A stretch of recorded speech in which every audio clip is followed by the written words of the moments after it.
Hello everybody, this is Reverie Planetarian, because wherever I go, I'm gonna see stars. Coming to you for Skype Checkers, and I'm starting my very first proper Let's Play.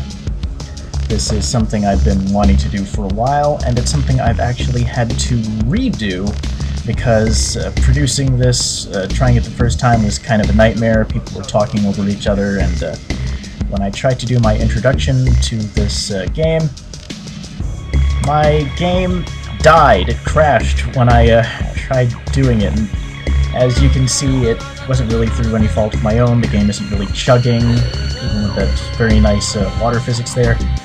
So I decided I would start fresh, and that I would start this game. This is PixelJunk Shooter Ultimate, as seen with the classic graphics available on Steam. What is PixelJunk Shooter Ultimate? It is a twin-stick shooter which has a focus on exploration. People have kind of called it somewhere in between Legend of Zelda and I'm not sure what other twin-stick shooters there were at the time. When this first came out on the PS3, I suppose Geometry Wars? A little background with me, I've played the second PixelJunk Shooter when it came out for the PS3. I did not play the first game. And so I know how the controls work and I know how the game plays, but I haven't seen most of it.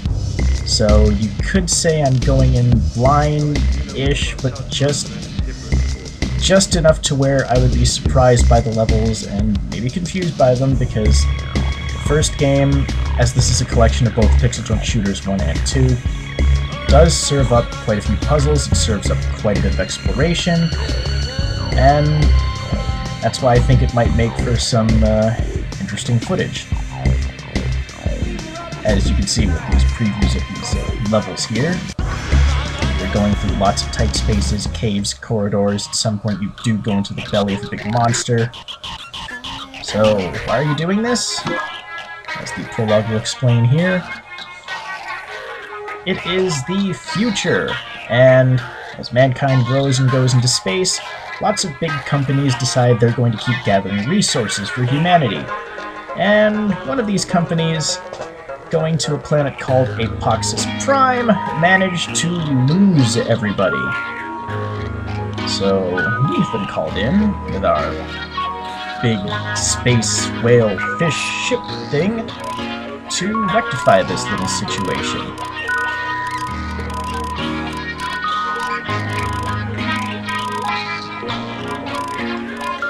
Now, I'm not exactly sure what kind of materials might be so important, because actually when you think about it scientifically, there are a whole lot of them. There are the materials that would make up soil, for example. The elements that might, like the elements that might come into play, that come into our own bodies, like nitrogen, carbon, hydrogen, oxygen. There are precious metals that won't be used just for trade, but they'd also be used for electronics. Gold is very conductive for one, and so is platinum.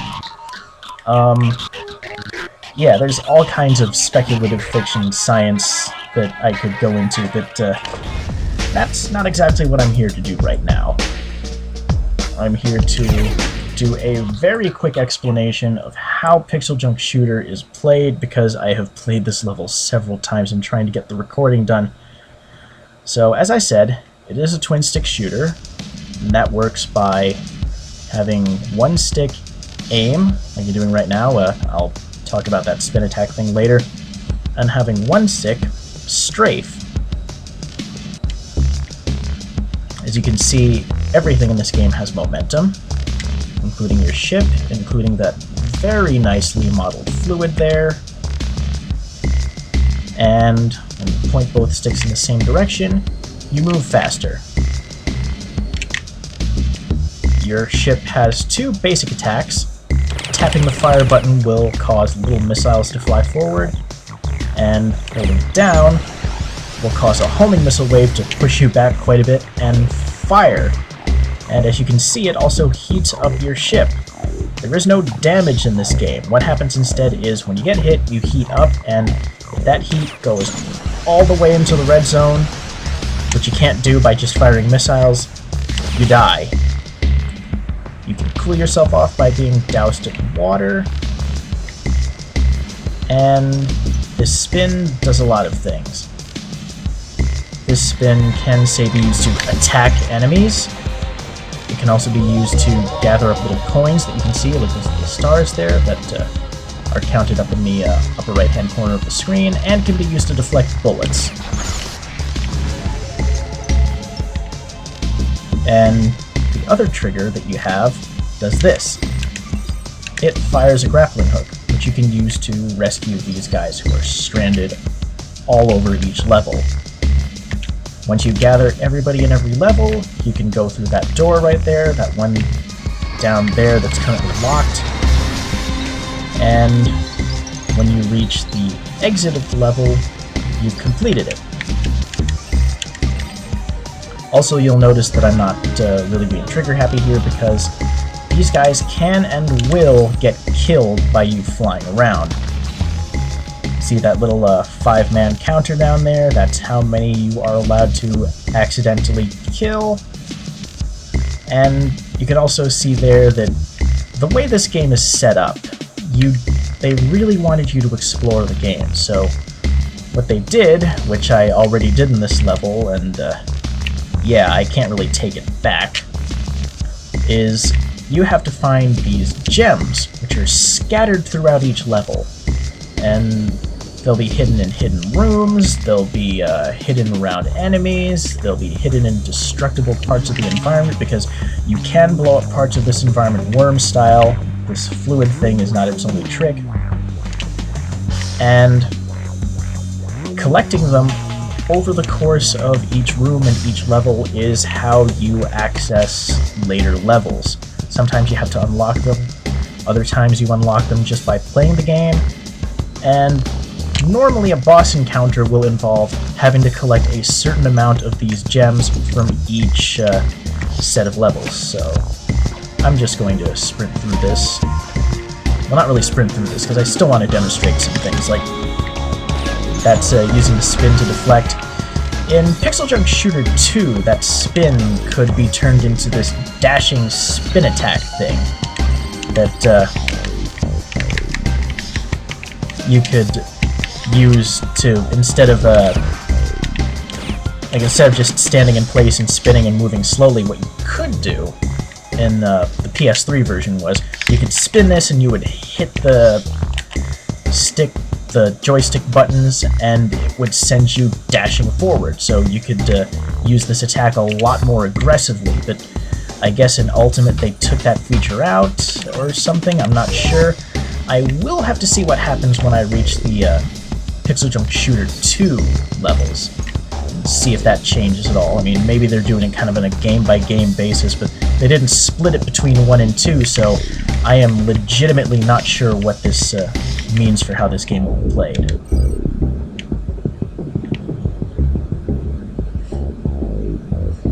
What I do know is this spin has a lot of utility. It can be used to deflect bullets, it can be used to dig, it can be used to suck those little coin things up.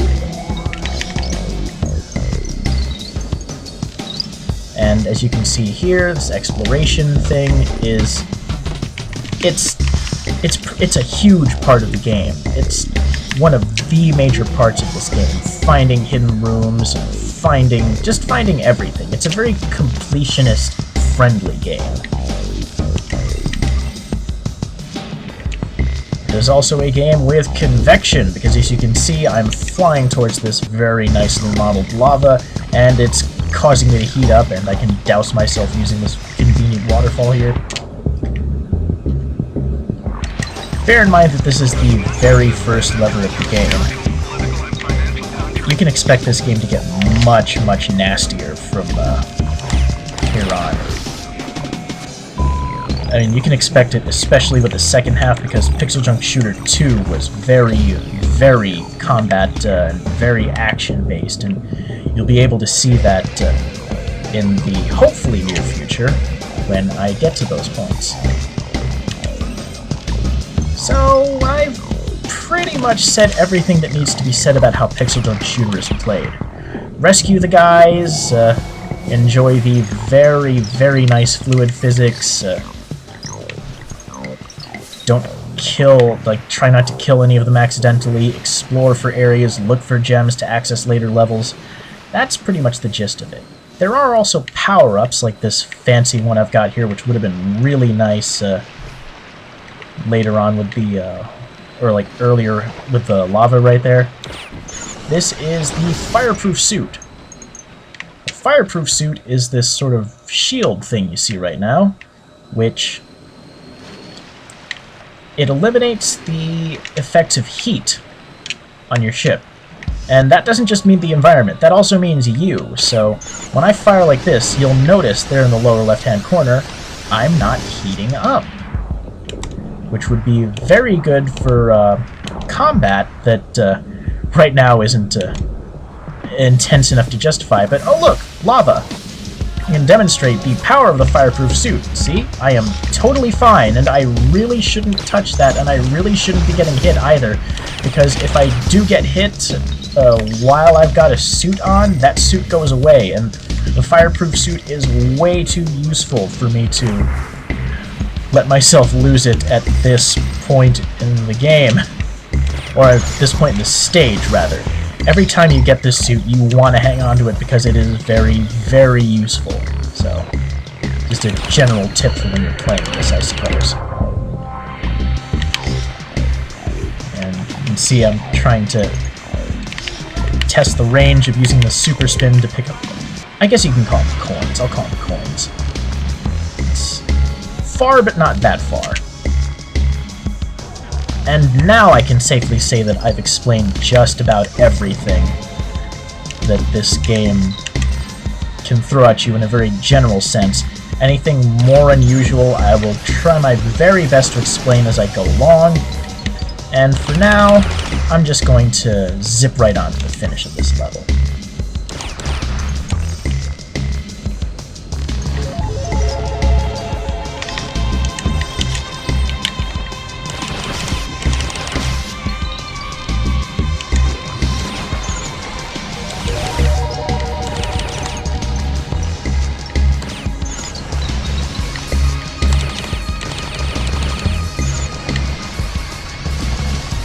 You see, no need to worry about collaterals, so I can just spam the homing missile as much as I want. I do distinctly remember that you got lives in PixelJunk Shooter 2, and given how this game's structure kind of works, I forget exactly how they were supposed to work. I remember that every 100 coins or so you would get a 1-up, and I assume that meant it might undo the death of one of the guys that, undo the death counter. I'm not entirely sold on what exactly that meant, but you can see why, how in a game like this, it might be kind of useless, and how they would have had reason to replace it with this 200 gets you a bonus item kind of deal. Either way, it encourages further exploration, and let's face it, that's what this game's direction really sets out for you to do. And that's why I really enjoy this game. It's got action, it's got exploration, it's got pretty much everything you could want from an adventure shooting game. And it's in a nice, easy-to-digest twin-stick format. I would heartily recommend it. So, that is my introduction to PixelJunk Shooter by way of PixelJunk Shooter Ultimate. You can expect further updates in the future when I attack this entire game and try to complete it. Well, I say try to complete it, I mean try to complete it 100%. I have no doubt that I can finish the game eventually, as in reach the final level, but really complete it and really collect all the little collectibles. You can see it tracks your progress, so it can tell if you've rescued everybody, and if you've collected every gem from every room in each level. And I hope I can put those little badges on every level. So here's hoping that I can do that, and hoping you will be along for the ride with me. Once again, I am Reverie Planetarian of the Skypejackers. Thank you for watching, and I will see you next time.